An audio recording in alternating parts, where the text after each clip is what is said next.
Shalom, selamat hari Minggu untuk Bapak, Ibu, serta saudara-saudara sekalian sidang jemaat Tuhan.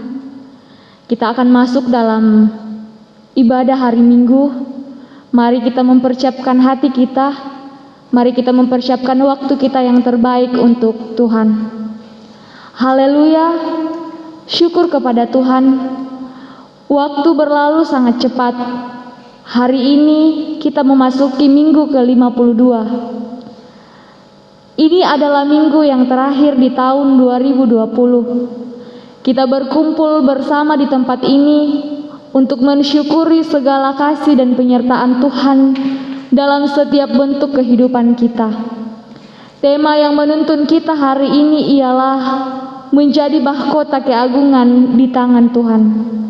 Karena itu, saudara-saudari, mari kita memuliakan namanya dengan iringan nyanyi Indeko Esang Mane. Jemaat Tuhan, mari berdiri.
Ibadah ini berlangsung dalam nama Bapa, Anak, dan Roh Kudus.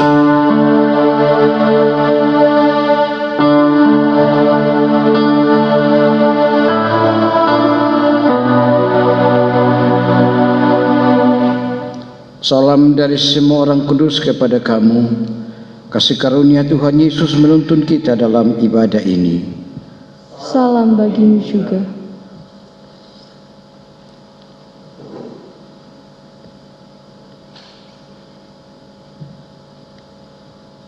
Kita akan masuk dalam Mazmur berbalasan dari Mazmur 148 ayat 1 sampai ayatnya yang ke-14. Haleluya, pujilah Tuhan di surga. Pujilah Dia, hai segala malaikatnya. Pujilah Dia, hai segala tentaranya. Pujilah Dia, hai matahari dan bulan. Pujilah Dia, hai segala bintang terang. Pujilah Dia, hai langit yang mengatasi segala langit. Hai air yang di atas langit. Baiklah semuanya memuji nama Tuhan. Sebab Dia memberi perintah, maka semuanya tercipta. Dia mendirikan semuanya untuk seterusnya dan selamanya. Dan memberi ketetapan yang tidak dapat dilanggar. Pujilah Tuhan di bumi. Hai ular-ular naga dan segenap samudra raya. Hai api dan hujan es, salju dan kabut. Angin badai yang melakukan firman-Nya. Hai gunung-gunung dan segala bukit. Pohon buah-buahan dan segala pohon aras. Hai binatang-binatang liar dan segala hewan. Binatang melata dan burung-burung yang bersayap. Hai raja-raja di bumi dan segala bangsa. Pembesar-pembesar dan semua pemerintah dunia. Hai taruna dan anak-anak dara, orang tua dan orang muda, biarlah semuanya memuji-muji Tuhan, sebab hanya namanya saja yang tinggi luhur, keagungannya mengatasi bumi dan langit. Ia telah meninggikan tanduk umatnya, Menjadi puji-pujian bagi semua orang yang dikasihinya. bagi orang Israel, umat yang dekat padanya. Haleluya. Mari kita berdiri dan kita mendengarkan perintah mengasihi. Saudara-saudara yang dikasihi Tuhan, dengarkanlah perintah mengasihi. Seperti Bapa telah mengasihi aku, demikianlah juga aku telah mengasihi kamu. Tinggallah di dalam kasihku itu. Jikalau kamu menuruti perintahku, kamu akan tinggal di dalam kasihku seperti aku menuruti perintah Bapakku dan tinggal di dalam kasihnya. Semuanya itu kukatakan kepadamu, supaya sukacitaku ada di dalam kamu, dan sukacitamu menjadi penuh. Inilah perintahku, yaitu supaya kamu saling mengasihi seperti aku telah mengasihi kamu. Perintah baru kita nyanyikan sebagai respon perintah mengasihi.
Saudara-saudara yang dikasihi Tuhan, hari-hari yang kita jalani begitu banyak tantangan yang seringkali membuat kita tidak mampu untuk bertahan dalam kebenaran.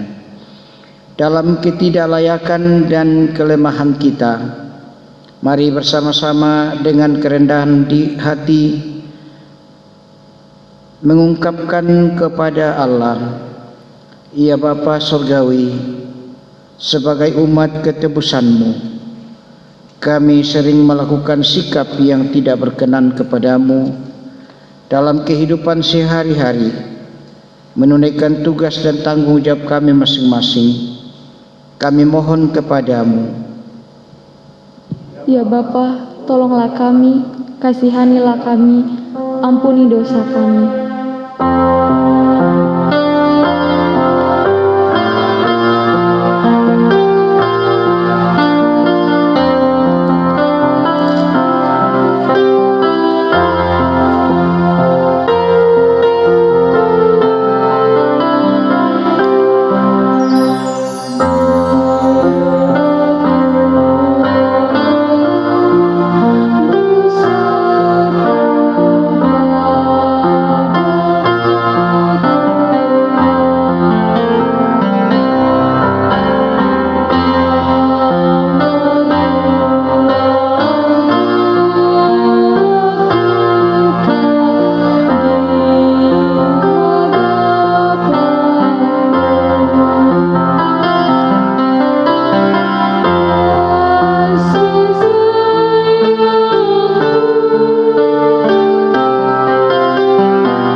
Kepada kamu sekalian yang sungguh-sungguh tunduk dalam penyesalan, berita anugerah dari Allah dinyatakan kembali. Yang dahulu bukanlah umat Allah, tetapi yang sekarang telah menjadi umat-Nya. Yang dahulu tidak dikasihani, tetapi yang sekarang telah beroleh belas kasihan.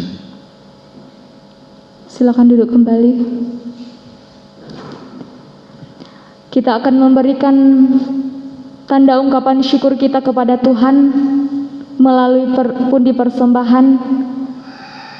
Tetapi kita selalu diingatkan Tuhan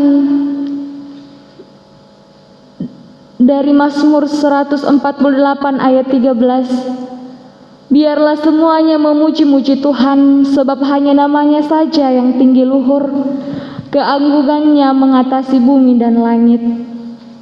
Sambil pundi persembahan dijalankan, kita menyanyi dari Kidung Jemaat 337 bait yang pertama sampai bait yang ketiga, betapa kita tidak bersyukur.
Mari kita berdoa.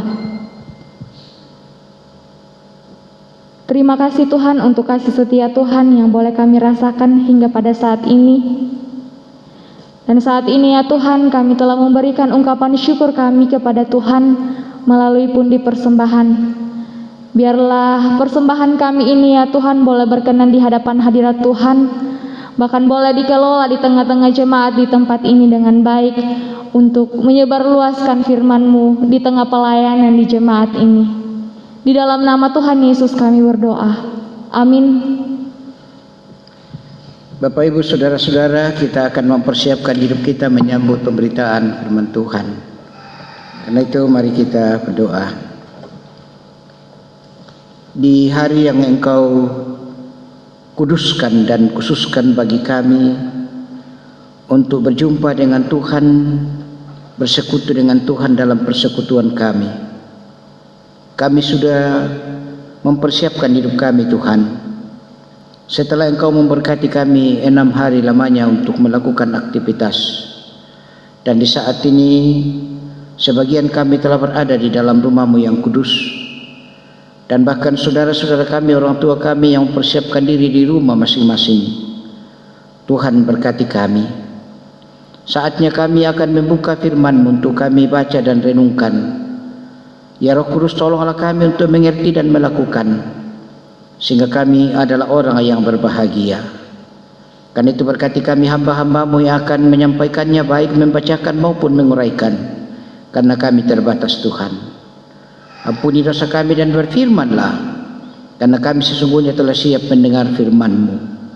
Dalam nama Yesus kami berdoa. Amin.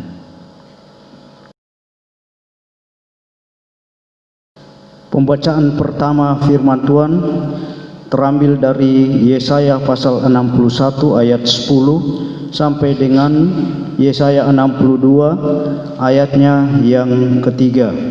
Demikianlah bunyi firman Tuhan.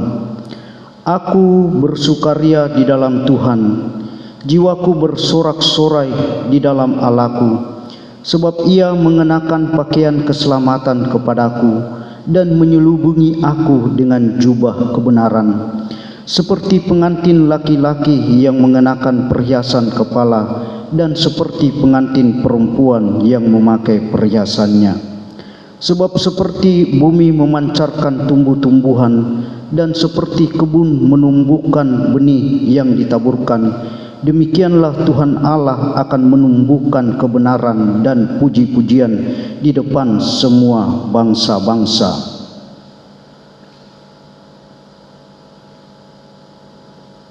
Keselamatan Sion akan datang dengan segera.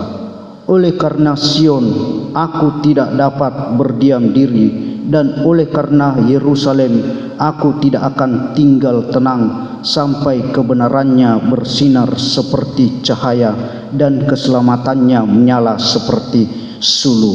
Maka bangsa-bangsa akan melihat kebenaran-Mu, dan semua raja akan melihat kemuliaan-Mu, dan orang akan menyebut Engkau dengan nama baru yang akan ditentukan oleh Tuhan sendiri. Engkau akan menjadi mahkota keagungan di tangan Tuhan dan serban kerajaan di tangan Allah-Mu. Demikianlah bunyi firman Allah. Bacaan yang kedua terambil dari Galatia pasal 4 ayat 1 sampai 11. Firman Tuhan, tak ada lagi perhambaan. Yang dimaksud ialah selama seorang ahli waris belum akil balik, sedikit pun ia tidak berbeda dengan seorang hamba. Sungguh pun ia adalah tuan dari segala sesuatu. Tetapi ia berada di bawah perwalian dan pengawasan sampai pada saat yang telah ditentukan oleh Bapanya. Demikian pula kita, selama kita belum akil balik, kita takluk juga kepada roh-roh dunia. Tetapi setelah genap waktunya, maka Allah mengutus anaknya yang lahir dari seorang perempuan dan takluk kepada hukum Taurat. Ia diutus untuk menebus mereka yang takluk kepada hukum Taurat, supaya kita diterima menjadi anak. Dan karena kamu adalah anak, maka Allah telah menyuruh roh anaknya ke dalam hati kita yang berseru, Ya Aba, ya Bapa. Jadi kamu bukan lagi hamba, melainkan anak. Jikalau kamu anak, maka kamu juga adalah ahli-ahli waris oleh Allah. Dahulu ketika kamu tidak mengenal Allah, kamu memperhambakan diri kepada Allah-Allah yang pada hakikatnya bukan Allah. Tetapi sekarang sesudah kamu mengenal Allah, atau lebih baik sesudah kamu dikenal Allah, bagaimanakah kamu berbalik lagi kepada roh-roh dunia yang lemah dan miskin dan mau mulai memperhambakan diri lagi kepadanya? Kamu dengan teliti memelihara hari-hari tertentu, bulan-bulan, masa-masa yang tetap, dan tahun-tahun. Aku khawatir kalau susah payahku untuk kamu telah sia-sia. Amin.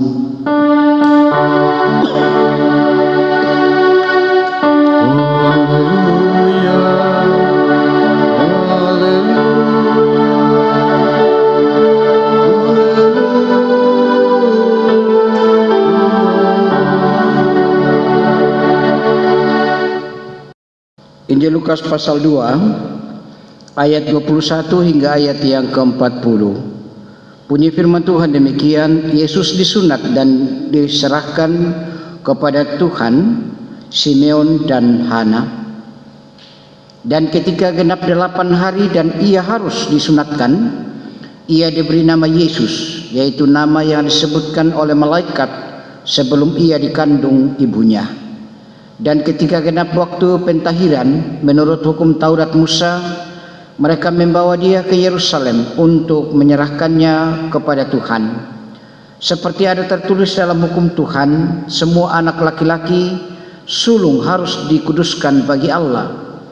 Dan untuk mempersembahkan korban menurut apa yang difirmankan dalam hukum Tuhan, yaitu sepasang burung tekukur atau 2 ekor anak burung merpati, adalah di Yerusalem seorang bernama Simeon.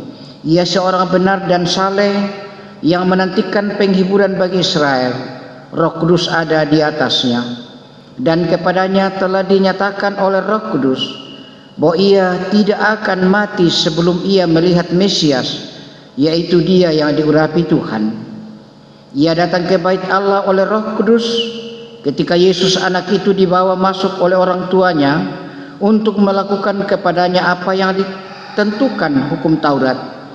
Ia menyambut anak itu dan menatangnya sambil memuji Allah, katanya, "Sekarang Tuhan, biarkanlah hamba-Mu ini pergi dalam damai sejahtera sesuai dengan firman-Mu.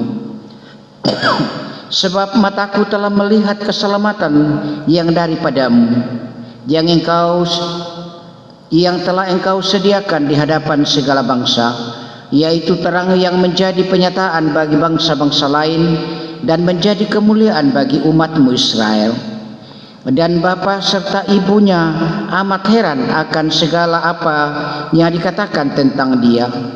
Lalu Simeon memberkati mereka dan berkata kepada Maria ibu anak itu, "Sesungguhnya anak ini ditentukan untuk menjatuhkan atau membangkitkan banyak orang di Israel, dan untuk menjadi suatu tanda yang menimbulkan perbantahan, dan suatu pedang akan menembus jiwamu sendiri, supaya menjadi nyata pikiran hati banyak orang." Lagi pula di situ ada Hana, seorang nabi perempuan, anak Fanuel dari suku Asher. Ia sudah sangat lanjut umurnya. Sesudah kawin, ia hidup 7 tahun lamanya bersama suaminya, dan sekarang ia janda dan berumur 84 tahun. Ia tidak pernah meninggalkan bait Allah dan siang malam beribadah dengan berpuasa dan berdoa.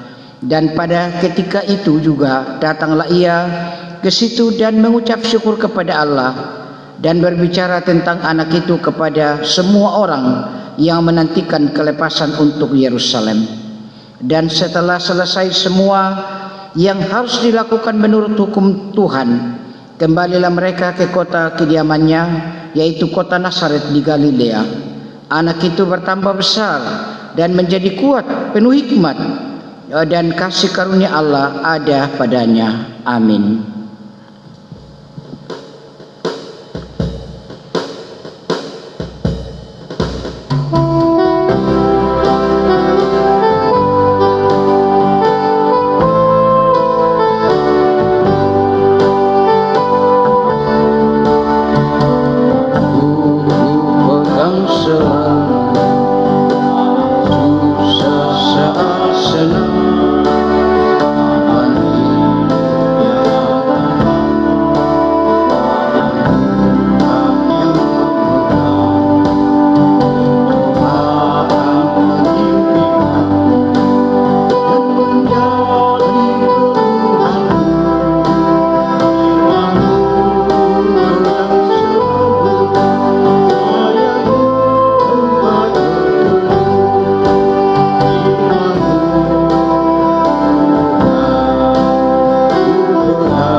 Bapak, Ibu, saudara-saudara, selamat pagi dan shalom.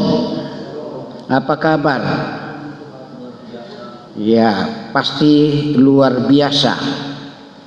Karena kasih Tuhan, kemurahan Tuhan selalu dinyatakan dalam kehidupan kita yang tak terkirakan, tak terselami. Ia selalu menjaga, melindungi, dan merangkul kita. Tema kita di minggu terakhir di tahun ini, di bulan ini, menjadi mahkota keagungan di tangan Tuhan. Membaca tema ini saya teringat dengan beberapa orang yang taruh fotonya di bawah kedua telapak tangan. Mungkin kita ingat itu, dan mungkin ada di antara kita yang pernah menaruh foto di bawah telapak tangan. Saya tidak tahu tangan siapa itu. Apakah tangan kita sendiri atau tangannya orang lain, atau maksud kita adalah tangan Tuhan.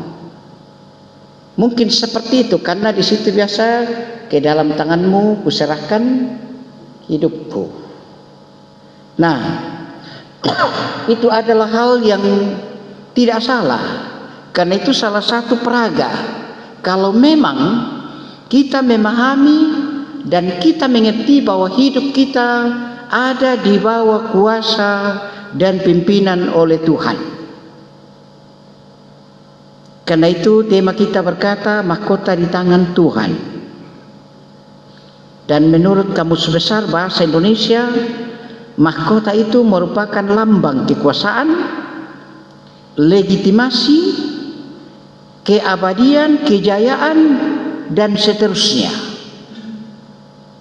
Dan untuk memahami tentang tema kita ini, menjadi misa mahkota ballo diong pala anak puang, maka tentu pegangan kita adalah Alkitab, firman Tuhan, seperti yang kita baca pada saat ini, baik yang kita baca berbalasan maupun bacaan secara leksionaria.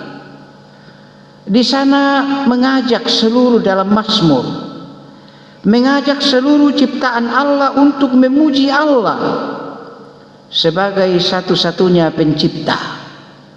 Itu Mazmur menekankan, pujilah Allah, sudah bahkan semua.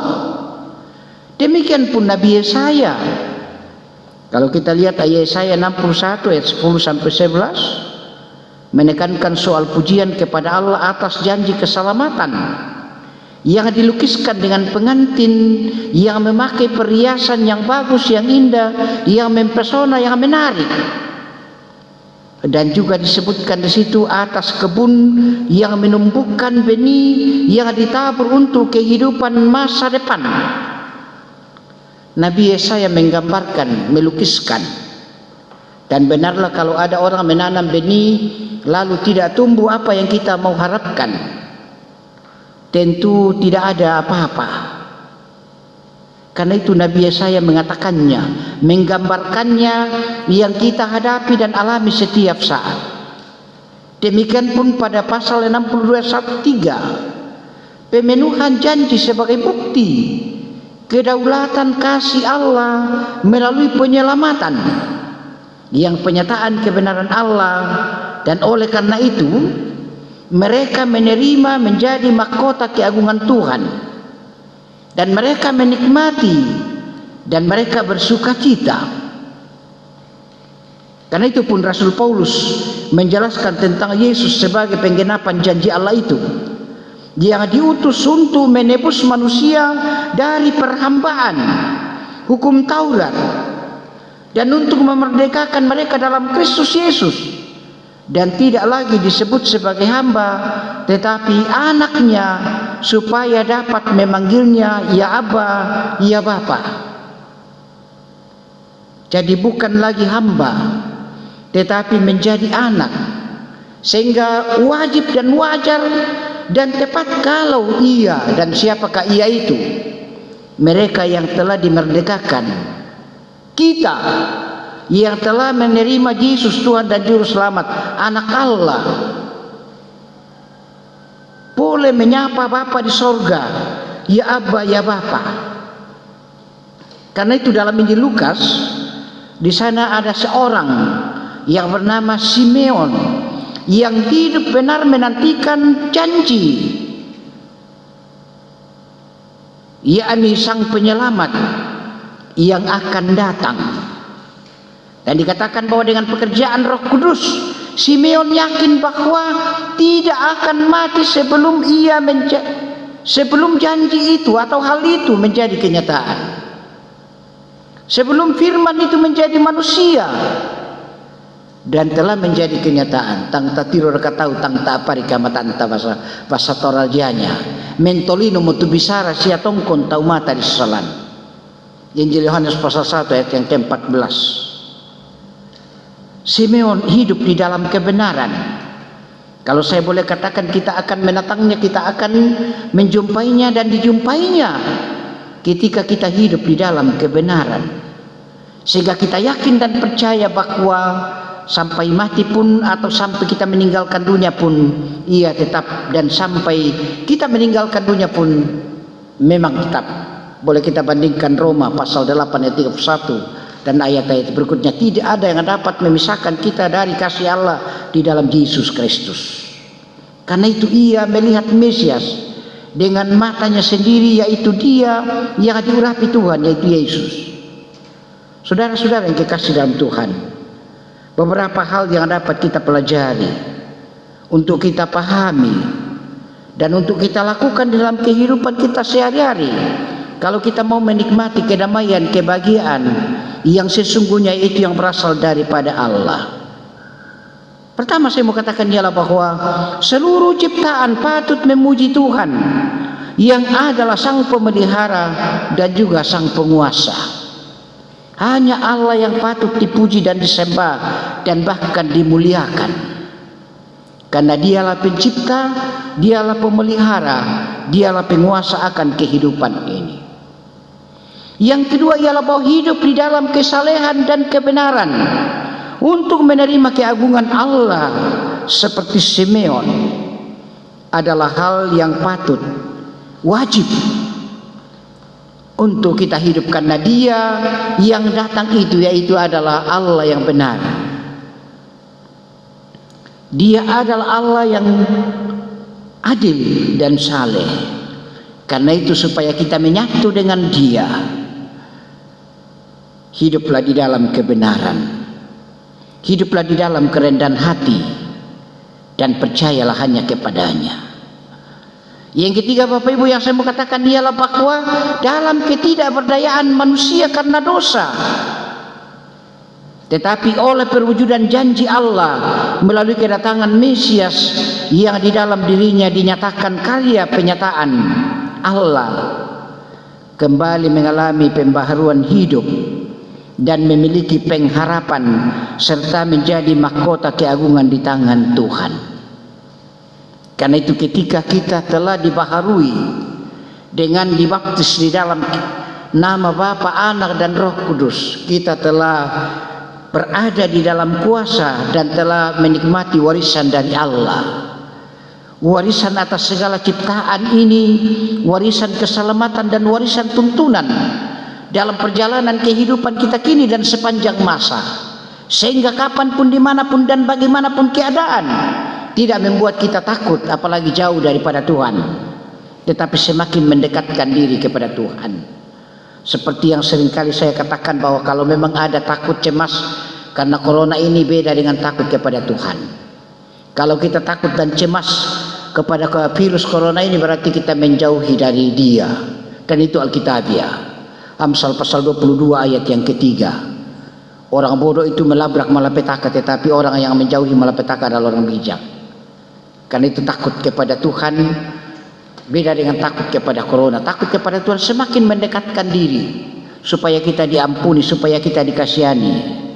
Karena itu orang-orang percaya kepada Allah dalam Yesus Kristus menerima kejayaan, yaitulah kejayaan dari Allah yang dianugerahkan sebagai jaminan kehidupan yang kekal di dalam Yesus Kristus. Karena itu dengan perayaan Natal yang kita lakukan saat ini, menyambut kedatangan Sang Juru Selamat, janji Allah itu akan membuat kita semakin teguh, semakin kokoh, semakin mantap dalam pengharapan dan tetap menjadi mahkota keagungan di tangan Tuhan. Roh Kudus tetap menuntun kita semua sekali lagi dalam merayakan Natal, menyambut tahun baru tahun 2021, tahun yang penuh berkat dan anugerah dari Allah. Haleluya. Amin.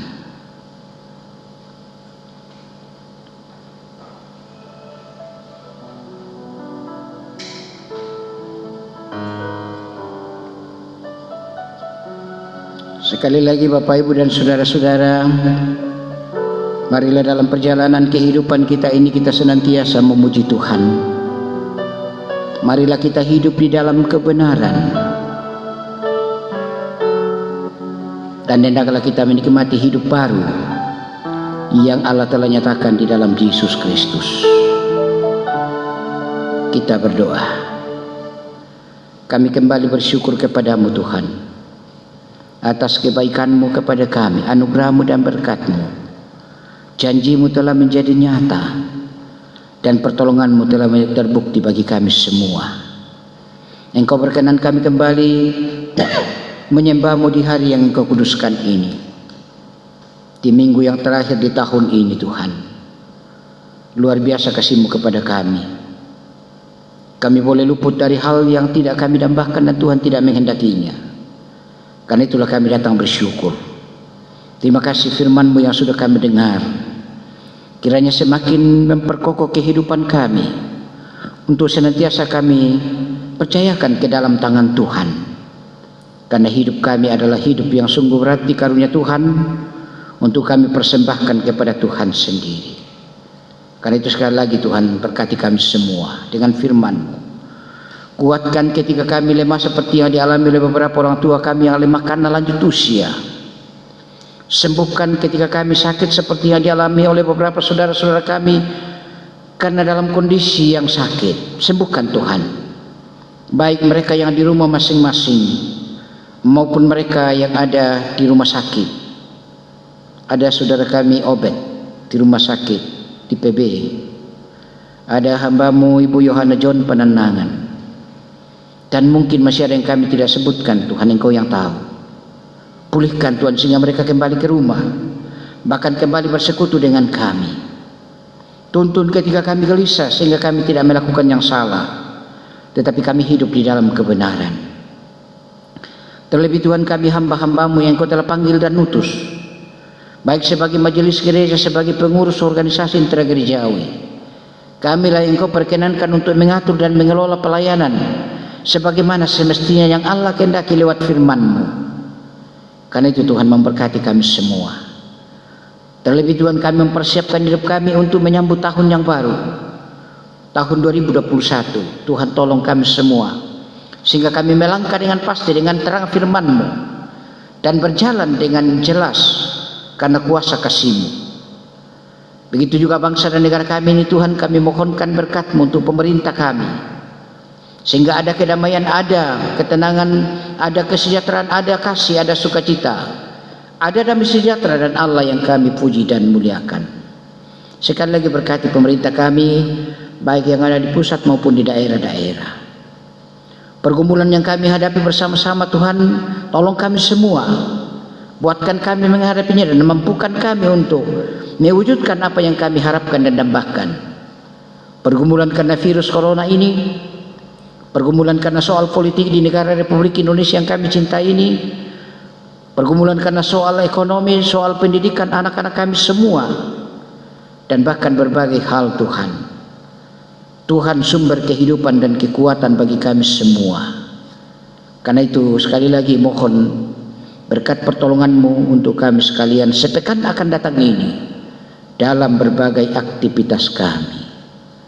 Tuhan, inilah doa kami, dengarkan, sempurnakan Bapa.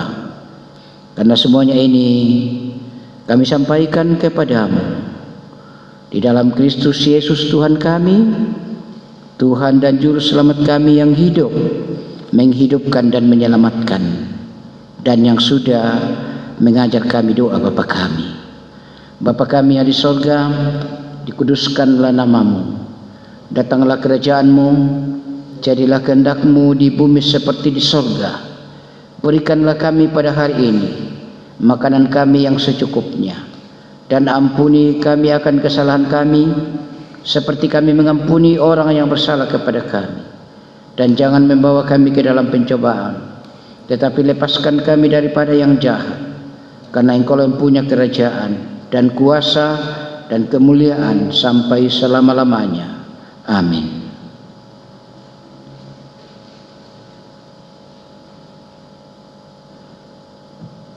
Engkau akan menjadi mahkota keagungan di tangan Tuhan, dan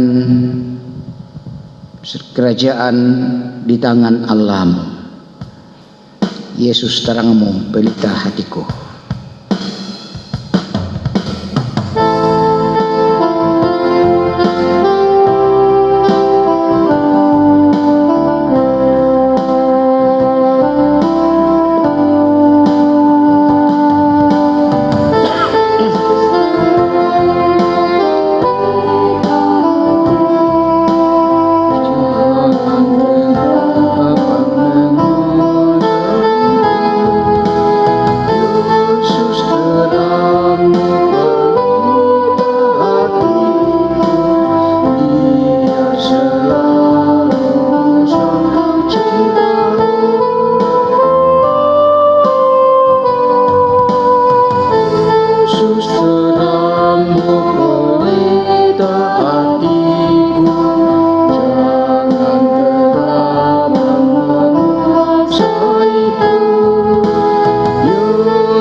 Pergilah, lakukanlah firman Tuhan yang telah kamu dengarkan, sebab Dia telah mengutus kamu untuk menyampaikan kabar baik kepada semua orang, sehingga semua orang mengaku dan bersukaria di dalam Tuhan. Saya siap menjadi pelaku firman Tuhan dan memberitakan kabar baik kepada setiap orang. Arahkan hidupmu kepada Tuhan, terima berkat-Nya.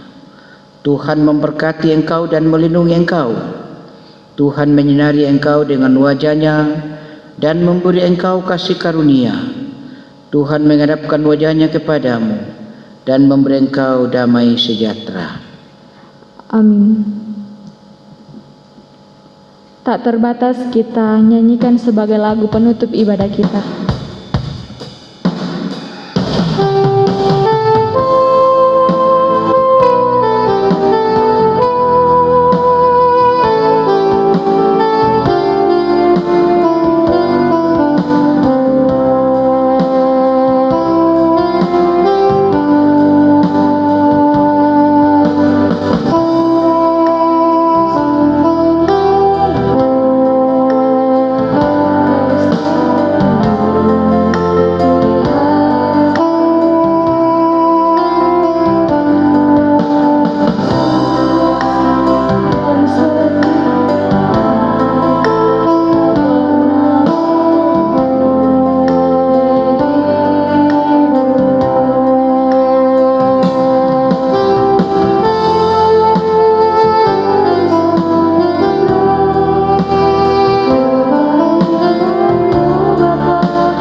Demikianlah ibadah kita.